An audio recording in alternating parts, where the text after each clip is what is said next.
Hello, this is Fold for PurplePoker.net.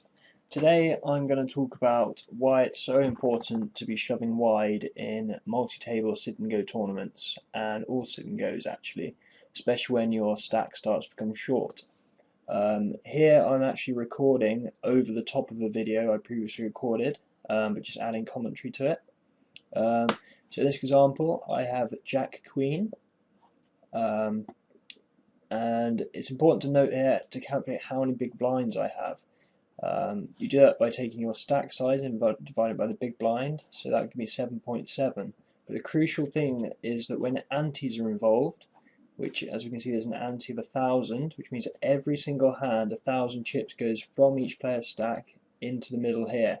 It is crucial that you take this ante into account to give you against your stack size to give you an effective big blind.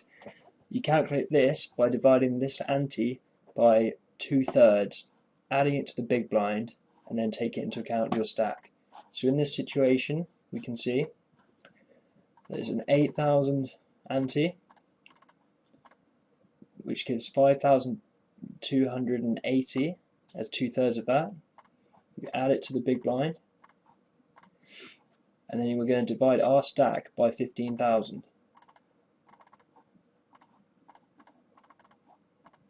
So actually we only have 5 big blinds, and when you're down to 5 big blinds effective you want to be very, very aggressive. Jack Queen suited is an excellent hand to play. It plays well post flop, so it's an ideal hand to shove. You want to try and avoid the ace hands, such as ace 2, even though with 5 big blinds you'd still shove it here. But if you're around the 7 big blind region you want to avoid ace 2, because ace hands are what people commonly call with. So hands that play well post flop, such as Jack Queen suited, are ideal to shove here.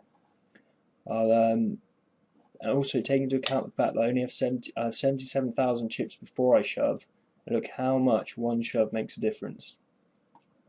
I'm going to play the video forwards, and also another hand will come up.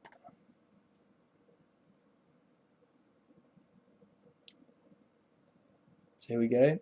I'm in game time, I'm just calculating in my head, working it out, and I make the shove, and then a hand King 2 comes up, which I'll now talk about. Okay, so in this hand, I'm about to be hit by the blinds. I'm very, very short. Effectively, I have, just bring up the calculator again, 2,800. You find 2/3 of it, add it to the big blind, which is 7,000. So 8,800. So I'm going to divide my stack by that. It's a short way of doing it. So I actually only have 3 big blinds. Now in this situation, my fold equity, which we've talked about in other videos, is going to be extremely low, especially going into this big stack here. In other words, it's not going to cost him a lot to call, so my shove is not going to scare him very much. But having said that, you've got to take into account other factors. Next hand, I'm about to get smashed by these blinds, which is going to leave me with pretty much nothing left, and I'm going to have to pretty much call any 2 cards. Also, in 2 minutes the blinds are going up. That actually changes to 1 minute by the time I've taken the decision. So that's another thing to take into account. Actually, when it gets to my small blind, if I'm still alive, it's probably going to be an extra 1,000, extra 500 chips on top of that. Coupled to the fact that if I wait for the big blind to hit me, the amount I'm going to win is going to be significantly less. So in this spot, in the end, I decide to shove.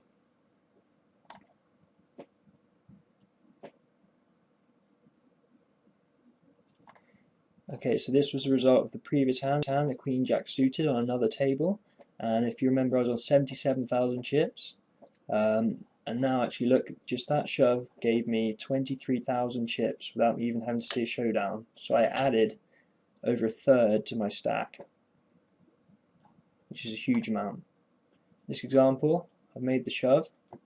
Even though I've only got 3 big blinds, I still have some fold equity. The opponent thinks about it,